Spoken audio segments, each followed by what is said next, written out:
Good evening. Welcome to African Vision Network. Tonight, the title of our program is called Unheard Voices. I'm happy to have with me tonight a couple of young men that I've had the opportunity to mentor. On my right, I have Mr. Marcus Robinson. He's 14. He attends Fletcher Johnson Middle School, and he's in the 8th grade. On my left, I have Mr. Roger Fisher. Roger's 14. He also attends Fletcher Johnson Middle School. Welcome, gentlemen. It's a pleasure to have you guys here with me tonight, and just wanted to kind of talk a little bit about your family, talk about the community, talk about your dreams and your goals, and we're going to talk a little bit about Bill Clinton, if that's okay with you. I want to start with you, Marcus. Tell us a little bit about yourself. Where do you live, and tell us about some of the hobbies that you like to do. Well, I live at 4921 F Street Southeast, and my hobbies playing football and art.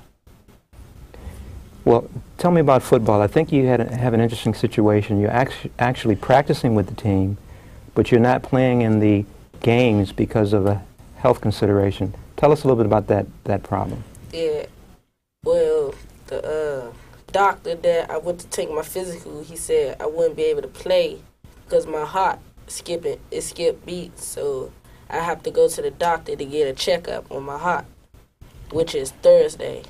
Okay, but there was a reason why you how many games has the team played so far? 2. 2, and you have not been able to suit up. But why did you have to wait until Thursday before you could get your physical? Because I had to wait till my Medicaid come in. Okay. All right. Let me ask Roger a little bit. Roger, tell us a little bit about yourself. Well, I live at 4921 F Street Southeast, and my hobbies are playing football and art. Okay. And who are some of the family members that live with you? My grandmother, my cousins, and my mother. Okay. Let's talk a little bit about when I first met you guys. We talked about different things. I tried to teach you a little math, tried to teach you a little English. Roger, you decided you weren't too pleased to start writing letters until we decided we'd write a letter to Jerry Rice, the professional football player. Tell us a little bit about that. How did you enjoy that exercise? I enjoyed it a lot because, you know, I can relate to Jerry Rice. I would like to be a wide receiver, but, you know, you can see I'm kind of big for a wide receiver, so I guess I had to lose a little something. Why do you like Jerry Rice, of all football players, especially since you live right here in the Washington, D.C. area? Right. What is it about Jerry Rice that you like? His style. And tell us a little more. What do you mean his style? He said in a, you know, when he was on the talk show, he said he liked to stay neat and everything, in his uniform and things, stuff like that. Okay. Now, one of the things I remember you said, Roger, when you wrote your letter, you said if you had the money, tell the audience, if you had the money that Jerry Rice was making, what would you want to do if you were making the money that Jerry Rice was making? I'll feed the needy for one. I help the homeless, because I don't like what I see out here in D.C. What moves you about that? Why would you want to feed the homeless? You say you don't like what you see. Tell us a little bit more. What about that makes you sad? Because we're human beings. We all humans. We got to eat and all that. We have to have some type of, you know, thing that we can survive. We don't have to be out here in the cold and everything. Okay. Now, Roger, you wrote a very nice poem for your grandmother on Mother's Day. We worked on that. And you said some very interesting things. You said you wanted to be a businessman. You wanted to build buildings. And you wanted to buy your grandmother a house. Tell our audience a little bit about why you felt like you wanted to buy a house. Well, I wanted to buy my grandmother a house because I don't like for her to live that's in the area that we live in like that, because she can't have her grandsons to go outside to go to the store or to go outside and sit in the yard without us ducking bullets and just all these wild things going on. Now you're talking about ducking bullets. Are you referring to drive-by shootings or just shooting in the neighborhood? Shooting and drive-by shootings. Are there drugs in the neighborhood? Yeah. Okay. Let me start with Marcus again. How have you managed to stay away from drugs, Marcus? Tell our audience and the other kids that might be in the audience how you've managed to stay away from them even though they're there. Just stay in the house and try to stay in the house, do your homework, and when you finish your homework, take like half an hour or something to just go over things that you need to do during the week of school. Okay. All right, Roger, you've been able to stay away from drugs as well. Tell the audience, especially the young people that might be watching, how have you been able to stay away from drugs? My family. Okay. My family helped me do it, myself, because I seen what it did to them and everything. I don't want that to happen to me. Okay. You want to talk a little bit? You say you've seen what it's done to your family. Can you give us an example? What it done to my family? Right. If you want to use an example, right. Marcus. Okay. All right. Well, let me ask you this. Have you ever been approached by some of the folks in your neighborhood to use drugs? And you just tell them no? Yeah. Okay. All right. Let's change the subject just a little bit. Let's talk about Marion Barry just for a moment. As you know, this might be will be his last term. How do you feel about that, Marcus? That there might be a new person that will lead the city of Washington. Any thoughts on that? I don't feel very good about it. I like Marion Barry. Why? He a good man. Okay, tell our audience why you feel that he's a good man. What are you basing that on? Well, he does a lot of things for D.C.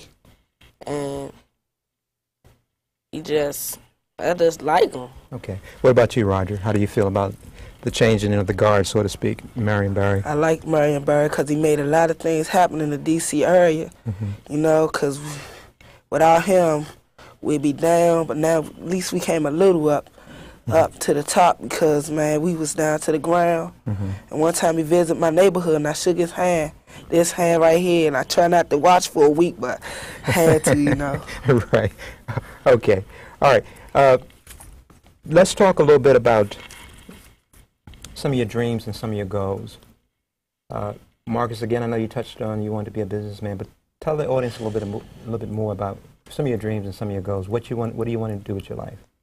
Well, first, when I get older, I would like to get an education, a good education. Then I would like to own buildings and get a little money and get a bank account. Okay. Have you thought about getting a bank account now? Yes. Okay. I think you mentioned to me that your school, someone had come to your school and they were trying to introduce the students to opening up bank accounts? Okay. And you plan to do that? Yes. Are you ready to start work? Okay. So once you're at legal age, you're willing and looking forward to that? Yes. Okay. What are some of your goals, Roger? I have a lot of goals. I want to be a soldier. I want to be a football player. And I want to be a leader in my community. Okay. Tell us a little bit more about why you want to be a leader in your community. Because I can help my community. I have a lot of ideas for my community and stuff to help my communities and help my little ones that look up to me. They have to look up to me, you know. They will look at me because, you know, how big I am and see me in this talk show. And they go want to do the right thing because they know I'm doing the right thing. I'm trying to do the right thing to help them. So they'll want to do the right thing to help the little ones that's growing up after them. Okay. One of the things we talked about before the show started, we talked about LOVE, love. Because obviously there's love in your family with your grandmother and your mother and other relatives. Is love discussed much in your household? Okay. And I was asking you two, do you guys share with each other that you love each other and with your grandmother? Yeah. Okay. Can you give what would you tell the kids who might be watching you about love and how important it is to share that in the household? Very important to love, because if you don't love, then you wouldn't have the things that you have now. And obviously your grandmother and your aunts have given both of you a lot of love. What would you tell the audience, the young folks in particular? Just to love life. God put us here to love each other, to help each other, and just to love each other. So that's why, you know. Okay. Tell us a little more, Roger. You mentioned God, because God is very important in our lives as well. He put us here. He just put us here to love each other. He want us to help each other, look out for each other, and he don't want nothing bad to happen. It would be a time for us, you know, for us to take that journey to the next level, you know. Okay. Again, I got to ask you guys this too. There's so much that's happening, especially in the young, challenged African American neighborhoods. Again, what would you say is keeping you looking ahead and giving you the drive to want to succeed? I mean, in spite of the challenges that you may be faced with, either drugs, the crime, and you've talked about people that you know who've gone to jail. What's holding you together, and what's keeping you from not doing that? Just love. Okay. Roger? Marcus?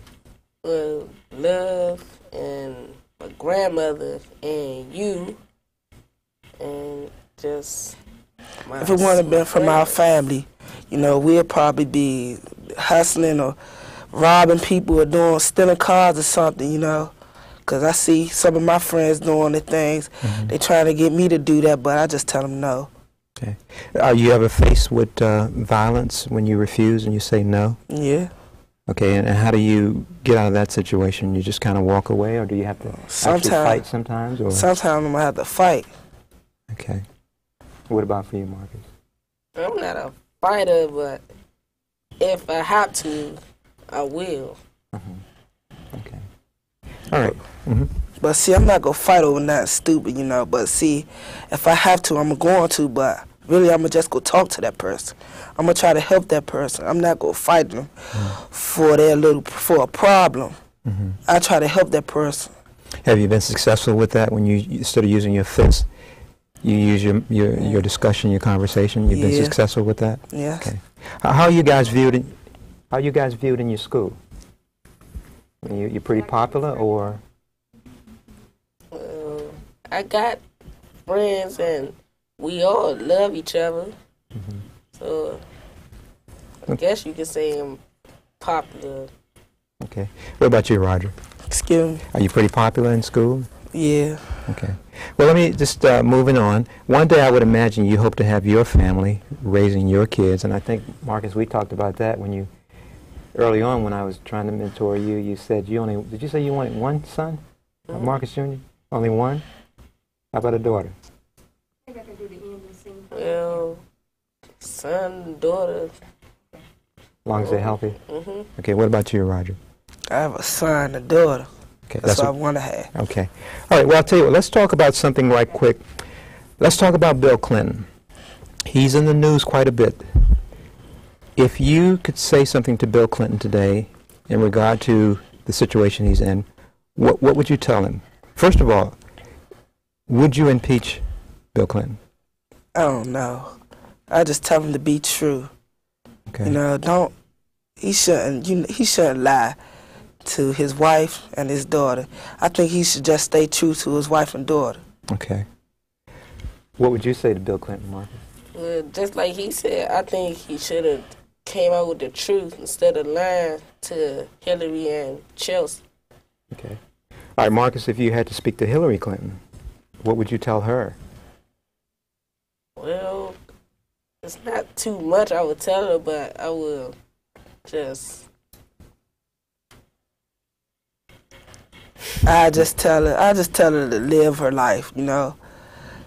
Just love Bill Clinton, you know. I know he lies a little, but you see, he's a man. He's a man. That's what we do. Okay, well, should she stay with him, in your opinion? I think they should seek counseling. Why? Why should they seek counseling? Both of them, Bill and Hillary, as well? Yeah, because I think they have a little problem in their marriage. Okay. What about Chelsea? If Chelsea, if you could go and visit her, what would you share with her? You can imagine she's probably experiencing a lot of pain and a lot of concern, what would you tell Chelsea?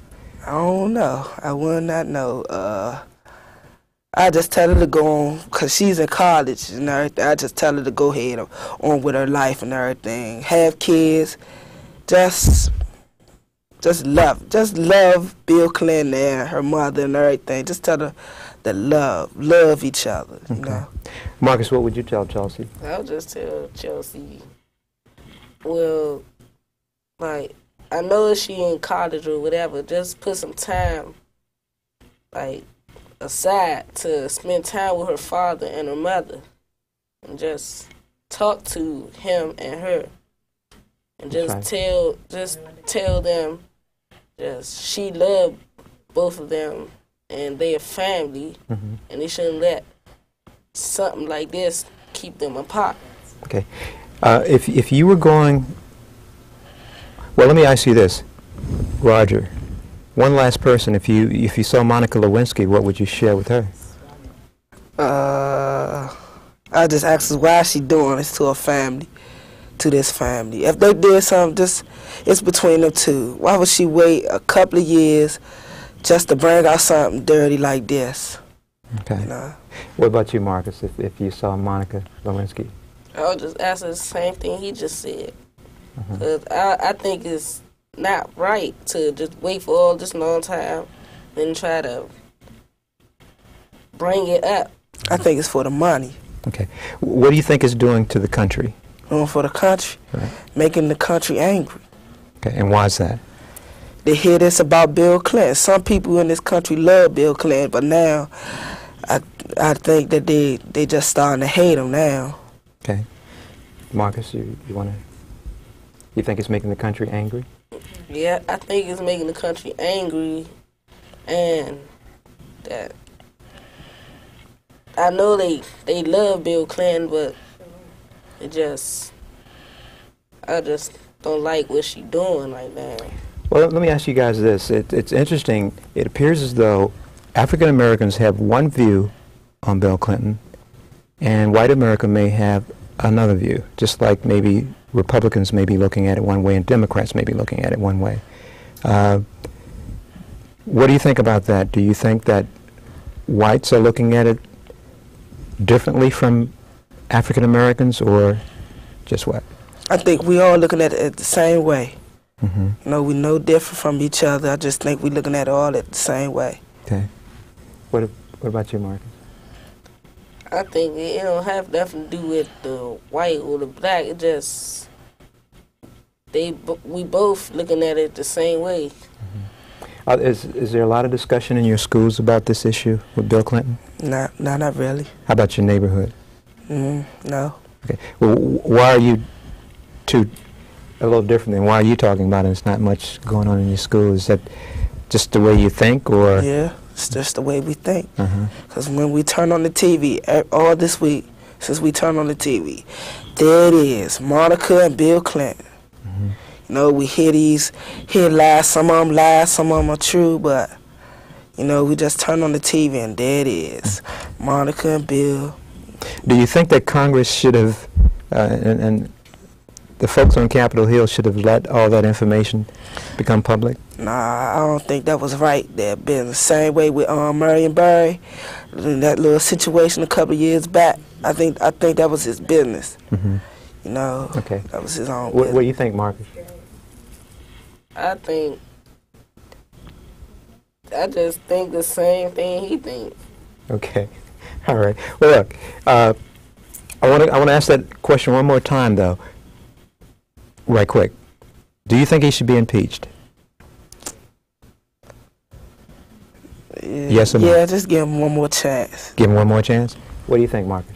I think just give him one more chance. At least he helped us a little bit, you know. Okay. Now, with that chance, are you saying you want to still tell him no to go and get some counseling? I mean, you really think he needs some counseling? They need to go seek some counseling. Both Hillary and... Okay. And Shelley. So all three. Okay. Right quick, if he was impeached, would you like to see Vice President Gore take over? No, I don't think so. Okay, what do you think, Mark? I don't hear a lot or see a lot of the Gore character. Just, I think I'd like to see him in the chair. Okay, all right. Well, look, those were some interesting responses. I know one of the things you said, Marcus, you said if you do this show, you would love to let your school, I think, Roger, you said you wanted to share it with your principal. And the principal at Fletcher Johnson Middle School is Miss Roberta Epps. Okay. Knowing that your fellow students would be watching this, what would you want to share with them as something positive to think about? Knowing that they would be watching the program, what is something very positive that you'd want to share with them, whether it's just stay away from drugs or whatever? What would you want to share with them? Just say we should all just get along, you know. Just, we in that run to succeed in life and everything. I think we should just all get along and everything, you know. Okay. Marcus? Same thing. He just saying what I was saying, but okay. We just all love each other. Now, you guys seem to think a lot alike. Is that because you're real close? Yeah. Yeah. Okay. So you're more like brothers than cousins, then, right? Yeah. Okay. That's great. So, if you for your grandmother, if you want to give your grandmother a special message, just like you did with the poem, as she looks at this program, what would you want to say to your mother as well as your grandmother? What I have to say to my grandmother, my aunts, my uncles, my cousins, even my father and everybody, I love you, I care for you, and much love from you. Okay. Marcus? I love you, Grandma. And, oh, yes. And my aunt, Diane, and the rest of my aunts and uncles and my two little sisters, Star and Geraldine. Geraldine's birthday is after mine, to the 27th. And your birthday is when? The 26th of October. Okay, and how old will you be? 15. 15. Okay. And Roger, when is your birthday? April the 12th. Okay, and you will be? 15. 15. Okay. Do you plan to do anything special on your birthday, Marcus? Oh, just my birthday, then was 10 o'clock come, just go to sleep and look forward to the next day of school. All right, now you said 10 o'clock. Is that your bedtime, or? Yes. So you typically go to bed every night at 10? Okay. Down the weekends. Okay. Well, what about the weekend? Anytime. Anytime? Okay. All right. Well, I tell you, you guys really make a great team, and it's just really great to see that. You've said a lot of wonderful things for the audience, and perhaps there will be someone out there who will look at you and say, boy, those are two great guys, and we can be just like them. And I know Miss Epps will be very proud of you because you're giving some very, very good information.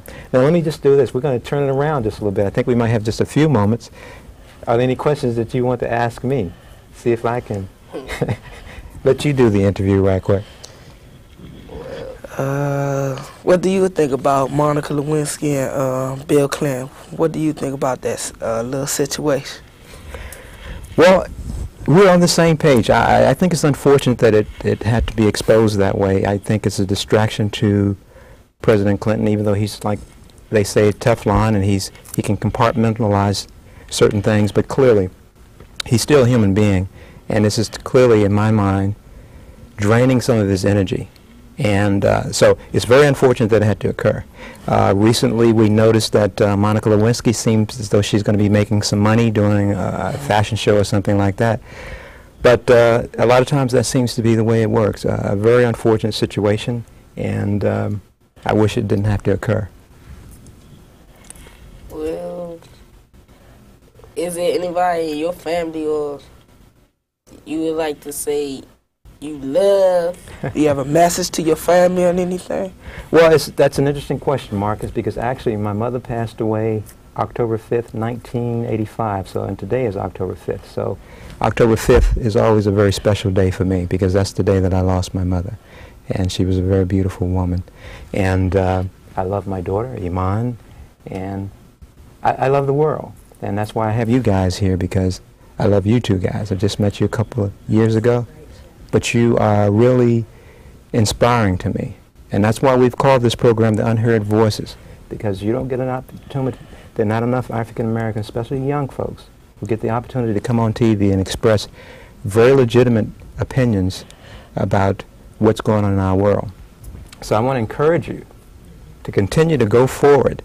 Always dream. Never let anyone steal your dream. Never let anyone tell you that you can't accomplish whatever you want to accomplish. And as you said, Marcus, you want to buy your grandmother a home one day, and you want to do things for your family. And you guys can do it because you're on the right track. In spite of the challenges that you face, probably daily, you're going forward with that. So when you say 30 seconds, and so I just want to congratulate you. And I'm sure that your mother and all your family members would be very proud of you guys. And just keep up the good work. And so when folks start coming up to you and asking you for advice, just do what you're doing. And I want to thank our audience for tuning in and watching.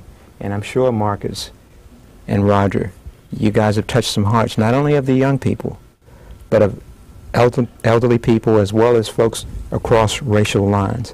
And that's the kind of feedback that we need to give to the TV audience. So I want to thank the audience for tuning in, and please stay tuned for the next program.